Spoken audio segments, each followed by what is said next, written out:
السلام عليكم ورحمة الله وبركاته. أهلا بيكم أشطر طلاب الصف الخامس الابتدائي. النهاردة إن شاء الله سنة 5 هنعمل مراجعة سريعة كده على الوحدة الأولى، هنحل فيها شوية اختبارات مع بعض. طيب تعالوا بقى نشوف كده أول اختبار عندنا. السؤال الأول فيه: أمامك خريطة العالم، لاحظ ثم أجب. طبعا احنا خدنا خريطة العالم دي وعرفنا المحيطات والقارات اللي فيها. تعالوا نحل مع بعض. بيشير رقم 1 إلى قارة، رقم 1 محطوط على قارة إيه سنة 5؟ دي قارة أمريكا الجنوبية اللي هي شبه المثلث. طيب رقم 2: صوب ما تحته خط. تقع القارة رقم 2 بالنسبة لدائرة الاستواء في نصف الكرة الشرقي. نقف هنا وقفة ونعرف الأول القارة دي أنهي قارة. طيب نعرف الأول هي دي قارة أوروبا ولا قارة آسيا، لأن آسيا هي اللي موجودة في الشرق. طيب وكلمة الشرق هنا عندنا غلط، يبقى دي مش قارة آسيا، يبقى دي قارة أوروبا. طب أوروبا ساعتها كنا قايلين إن هي موجودة في النصف الشمالي من الكرة الأرضية. طيب رقم ب: ما المقصود بالأنشطة الاقتصادية؟ هي كل ما يقوم به الإنسان من أعمال ومشروعات لتلبية احتياجاته، يعني كل حاجة بيشتغلها الإنسان علشان يقدر يوفر احتياجاته اللي هي زي أكله وشربه، دي احتياجاته. طيب نيجي للسؤال التاني عندي، صح وغلط. القطب الشمالي هو دائرة العرض الرئيسية. الكلام ده صح ولا غلط؟ طبعا غلط، لأن دائرة العرض الرئيسية احنا واخدينها من السنة اللي فاتت يا سنة 5 وقلنا هي دائرة الاستواء. طيب رقم 2: تقع البيئة الريفية في الوادي والدلتا ومنخفض الفيوم. صح ولا غلط؟ طبعا صح، لأن الوادي والدلتا ومنخفض الفيوم دي أكتر أماكن في مصر فيها أراضي زراعية، فبنقول على ال3 أماكن دول البيئة الريفية، يبقى رقم 2 صح. طيب رقم ب: بما تفسر ازدحام محافظات الوادي والدلتا بالسكان. ايه سبب ان الوادي والدلتا زحمة قوي قوي في السكان، يعني بيعيش في ناس كتير قوي الاماكن دي؟ ليه؟ طبعا بسبب التربة الخصبة ووفرة المياه. دي اماكن فيها مية عذبة نقدر نشرب منها ونعيش، وكمان فيها ارض نقدر نزرع فيها، فالناس بتستقر على الاماكن اللي فيها تربة خصبة ومياه عذبة، يبقى بسبب وجود التربة الخصبة والمياه العذبة. طيب السؤال الثالث: اختر الإجابة الصحيحة مما بين قوسين. تعد محافظة بورسعيد إحدى محافظات البيئة النوبية، الريفية، الساحلية، الصحراوية. طبعا بورسعيد دي اللي هي موجود جنبها قناة السويس، فتبقى على طول بيئة ايه؟ بيئة ساحلية. طيب رقم 2: بيتمثل أحد جهود الدولة لتطوير البيئة الحضرية في القضاء على العشوائيات، ولا زراعة المحاصيل التجارية، ولا إقامة مصانع الأسمنت، ولا إنشاء محطات الوقود؟ ركز تاني، بيتمثل أحد جهود الدولة لتطوير البيئة الحضرية. إحنا هنطور البيئة الحضرية، فبنعمل إيه بالظبط؟ القضاء على العشوائيات، ولا زراعة محاصيل تجارية، ولا إقامة مصانع الأسمنت، ولا إنشاء محطات وقود؟ طبعا القضاء على العشوائيات. طيب رقم ب: ما النتائج المترتبة على الابتعاد عن دائرة الاستواء أدى إلى إيه؟ فاكرين لما قلنا إن إحنا كل ما بنبعد عن دائرة الاستواء درجة الحرارة بتنخفض، يعني درجة الحرارة بتبدأ تقل. هو ده بالظبط اللي بيحصل، لأن إحنا كل ما بنقرب منها درجة الحرارة بتبقى عالية قوي وحر جدا. طب كل ما بنبعد لا، درجة الحرارة بتنخفض، يبقى أدى إلى انخفاض درجات الحرارة. رقم 2 عندي: دلل على صحة العبارة تتعدد الحضارات التي نشأت في قارتي أمريكا الشمالية والجنوبية. هنا بقى عايزنا نقول اسم الحضارات اللي موجودة في الأمريكتين. احنا خدنا 3: حضارة المايا، وحضارة الإنكا، وحضارة الأزتك. تمام؟ 3 حضارات. طيب نيجي للاختبار التاني. اكتب كلمة صواب أمام العبارة الصحيحة وكلمة خطأ أمام العبارة غير الصحيحة. صح وغلط، حلو قوي. رقم 1: يعتمد اقتصاد المكسيك على الزراعة والصناعة. صح ولا غلط؟ طبعا صح. احنا اتفقنا ان دولة المكسيك بيعتمد الاقتصاد بتاعها على الزراعة والصناعة، واكتر حاجة بتصدرها سنة 5 كانت الفواكه والخضروات، يبقى صح. طيب رقم 2: الحفاظ على البيئة خطوة نحو مستقبل أفضل لوطننا. صح ولا غلط؟ برضو صح. طيب ما المقصود بالكثافة السكانية؟ مين فيكم فاكر يقول؟ هنقول مع بعض: متوسط عدد السكان الذين يعيشون في الكيلو متر المربع الواحد من ايه بقى؟ من المساحة. تاني، متوسط عدد السكان الذين يعيشون في الكيلومتر المربع الواحد من المساحة. طيب نيجي للسؤال التاني. سؤال اختار. نشأت الحضارة المصرية القديمة في قارة آسيا، إفريقيا، أوروبا، أستراليا. ها، مين فيكم شاطر هيقول؟ طبعا الحضارة المصرية القديمة سهلة جدا، دي موجودة في قارة إفريقيا في مصر. طيب رقم 2. بينتمي الوادي والدلتا ومنخفض الفيوم إلى البيئة الصحراوية ولا الساحلية ولا الزراعية ولا الحضرية؟ طبعا البيئة الزراعية. احنا متفقين ال3 أماكن دول فيهم زحمة. ليه؟ عشان في تربة خصبة ومياه عذبة، يبقى على طول بيئة ريفية. طيب رقم ب. بما تفسر بيغطي بعض مناطق القارة المتجمدة الجنوبية الجليد طوال العام. ليه قارة القطبية الجنوبية اللي هي تحت خالص، فاكرين اللي كانت في الخريطة تحت خالص، دي موجود فيها جليد طول السنة؟ ساعتها قلنا لأنها قريبة من القطب الايه؟ الجنوبي. وطبعا القطب الجنوبي ده عبارة عن كتلة جليد، يعني الجليد موجود فيه طول السنة، فبيأثر على ايه؟ على القارة دي، بيخلي موجود فيها جليد طول السنة، يبقى لأنها قريبة من القطب الجنوبي. طيب رقم 2. دلل على صحة العبارة تتنوع تضاريس قارة أوروبا. ايه الدليل ان قارة أوروبا فيها تنوع في التضاريس؟ مين يقول لي؟ لأن موجود فيها السهل الأوروبي العظيم، وده سهل كبير جدا متسع قوي، واخد مساحة كبيرة جدا من قارة أوروبا، وكمان موجود فيها جبال الألب. يبقى تاني، لأن يوجد بها السهل الأوروبي العظيم وجبال الألب. طيب تعالوا بقى نشوف السؤال الثالث أكمل. رقم 1 فيه بيقول لي المرجع الأساسي للتوقيت هو خط، فاكرين قلنا خط إيه؟ اللي بنقف عنده دايما عشان نحسب التوقيت بين أي دولة. طبعا خط جرينتش، خط الطول الرئيسي اللي درجته 0. طيب رقم 2. تنتشر سياحة السفاري في البيئة. فاكرين لما قلنا عندنا سياحة سفاري لما ناخد بعضنا كده ونطلع الأماكن اللي هي فيها صحراء، فيها جبال، رمال وجبال، بس الأماكن دي اللي هي المناطق الصحراوية اللي هي البيئة الريفية. في ناس بتاخد بعضها كده مجموعة ويطلعوا الأماكن دي يتفسحوا فيها، بنسميها سياحة السفاري، موجودة في البيئة الصحراوية. طيب تعالوا نشوف رقم ب. قارن بين. عايز نقارن بين قارة أوروبا وقارة آسيا من حيث التراث الحضاري. طيب قارة آسيا كنا قلنا إن فيها 3 حضارات. الحضارات دي اللي هم حضارة الصين القديمة والحضارة الهندية وحضارة العراق القديم. تمام؟ 3 حضارات موجودين عندنا في قارة آسيا. طيب قارة أوروبا يا سنة 5.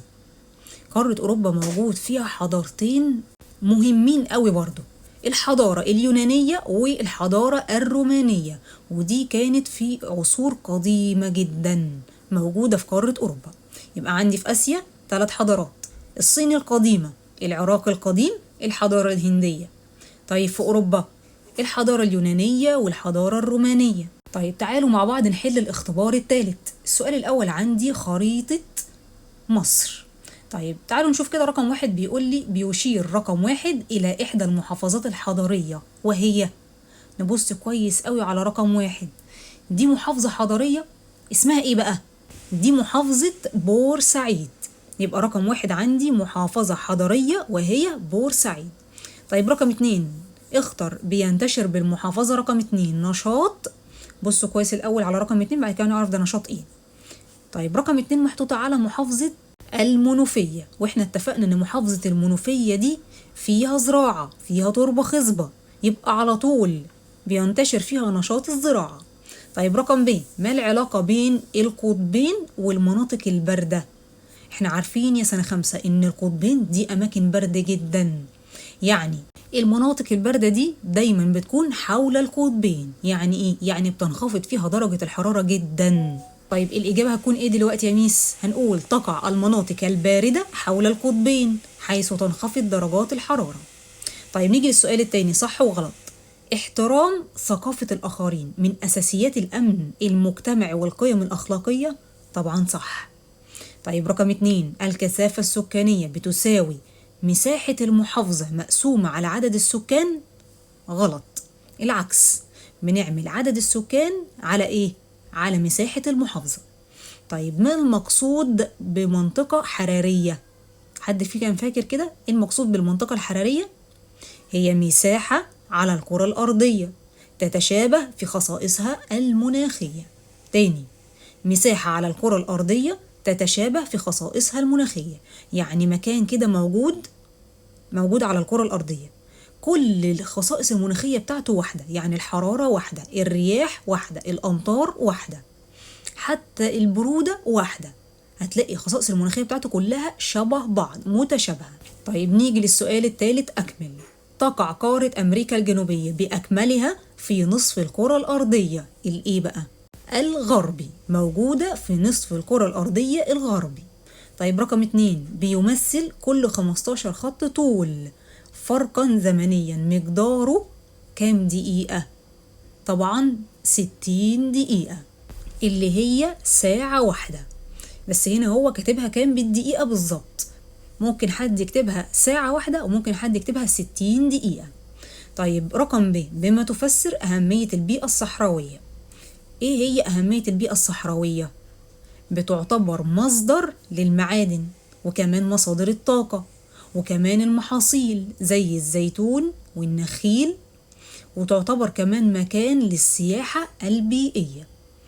ده كله عن البيئة الصحراوية، يعني هي مهمة جدا. ليه بقى؟ تاني، لأنها مصدر للمعادن وكمان مصادر الطاقة، وفيها كمان محاصيل مهمة قوي زي الزيتون والنخيل، وبرضه بتعتبر مكان للسياحة البيئية. طيب رقم 2، دلل على صحة العبارة. بذلت الدولة جهودا لتطوير البيئة الحضرية. ايه الدليل ان الدولة عملت جهود للبيئة الحضرية؟ اول حاجة انشأت مدن جديدة، وكمان طورت لي البنية التحتية. مش بس كده، ده كمان قضت على العشوائيات واستخدمت وسائل نقل مستدامة. تاني مع بعض يا سنة 5، إنشاء مدن جديدة وطورت البنية التحتية وقضت على العشوائيات. 4، استخدمت وسائل النقل المستدامة. طيب آخر اختبار معانا الاختبار الرابع. أول سؤال فيه اختر. تضم مصر محافظات حضرية بشكل تام، عددها كام محافظة؟ 4 ولا 5 ولا 7 ولا 8؟ مين فاكر؟ 4 محافظات حضرية تماما موجودة في مصر. طيب رقم 2، الأماكن الأثرية بالمحافظة تساهم في انتشار نشاط. الأماكن اللي بيكون فيها آثار دي بينتشر فيها نشاط إيه؟ الزراعة ولا الصناعة ولا الصيد ولا السياحة؟ طبعا نشاط السياحة. أماكن أثرية يبقى على طول بيجي لها سياحة. طيب رقم ب، حدد المسطحات المائية التي تحيط بقارة آسيا. إيه هي المسطحات المائية اللي بتحيط بقارة آسيا؟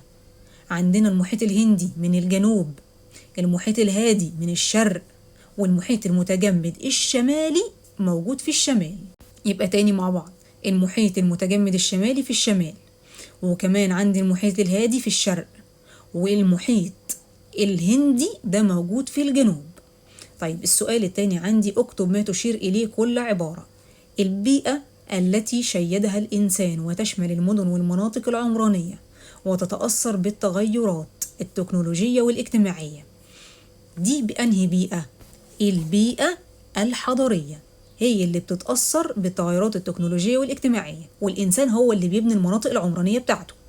طيب رقم 2، أول مدينة حضرية في تاريخ مصر القديم وشيدها الملك مينا عام 3200 قبل الميلاد. المدينة دي كان اسمها إيه؟ مدينة منف. طيب رقم ب، ما النتائج المترتبة على وجود ميناء بحري مهم في محافظة بورسعيد؟ احنا عارفين ان محافظة بورسعيد موجود فيها ميناء. الميناء ده مهم قوي. ايه اللي نتج عنه بقى؟ طبعا النقل البحري وكمان صيد الأسماك وكمان زيادة النشاط التجاري. طيب السؤال الثالث عندي أكمل. يحد قارة إفريقيا من الشرق البحر الأحمر والمحيط الإيه؟ والمحيط الهندي. يبقى من شرق قارة إفريقيا عندي البحر الأحمر والمحيط الهندي. طيب رقم 2، أكبر البيئات مساحة في مصر هي البيئة بدون تفكير يا سنة 5، طبعا البيئة الصحراوية. ده احنا عندنا كل الصحراء الغربية دي صحراء، نفس نظام الصحراء الشرقية، نفس النظام شبه جزيرة سيناء، يبقى أكتر بيئة عندنا فيها مساحة هي البيئة الصحراوية. طيب نيجي الرقم ب، ماذا يحدث إذا مرت دائرة الاستواء بالقارة المتجمدة الجنوبية؟ إيه اللي هيحصل؟ طبعا هنا ساعتها بقى هيختلف المناخ ويصبح أكثر حرارة، يعني بدل ما يكون برد قوي كده المكان ده هيكون حر قوي. يبقى هنكتب إيه؟ يختلف مناخها ويصبح أكثر حرارة. طيب آخر سؤال معانا، عايزين نقارن بين البيئة الصحراوية والبيئة الساحلية من حيث أهم الأنشطة الاقتصادية. طيب نبدأ بالبيئة الصحراوية، هنقول التعدين والرعي والزراعة، التعدين والرعي والزراعة. تمام. طيب البيئة الساحلية عندنا بقى صيد الأسماك، استخراج البترول والغاز الطبيعي، كمان عندنا السياحة، كمان عندنا التجارة عبر المواني البحرية. يبقى تاني مع بعض، البيئة الصحراوية التعدين والرعي الزراعة. طب البيئة الساحلية صيد الأسماك، استخراج البترول والغاز الطبيعي، والسياحة والتجارة عبر المواني البحرية. وبكده سنة 5 نكون عملنا كده مراجعة سريعة حلنا فيها 4 اختبارات على الوحدة الأولى. يا رب تكونوا استفدتوا، وإن شاء الله يجي منهم أسئلة في امتحان الوحدة الأولى أول شهر. ولو في حد عنده أي سؤال يكتب لي في التعليقات. السلام عليكم ورحمة الله وبركاته.